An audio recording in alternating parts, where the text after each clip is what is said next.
এই লালমনিরহাট রেল স্টেশনটি মূলত হচ্ছে বাংলাদেশের অন্যতম একটা রেল স্টেশন বলা যেতে পারে, কারণ এটা হচ্ছে এখানে ব্রিটিশ আমলের রেলের কিছু স্থাপত্য পাওয়া যায়। যেহেতু লালমনি মূলত ব্রিটিশ আমল থেকেই রেলের জন্য বিখ্যাত ছিল, রেল এবং কৃষিকাজের জন্য বিখ্যাত ছিল।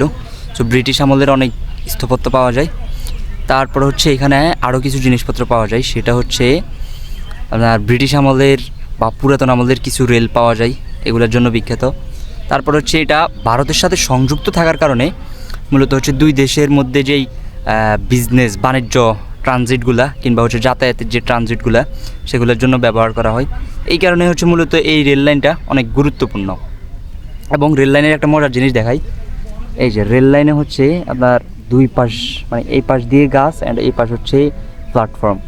তো এই প্ল্যাটফর্ম এবং গাছ থাকার কারণে মূলত এখানে সকল বয়সী মানুষ দুপুরবেলা বিকেলবেলা আড্ডা দেয়। বিশেষ করে স্কুল কলেজগামী স্টুডেন্ট, তারপরে হচ্ছে বিভিন্ন ধরনের মানুষরাই এখানে আড্ডা দেয়। এই জিনিসটা সবচেয়ে বেশি ভালো লাগছে আর কি এখানে।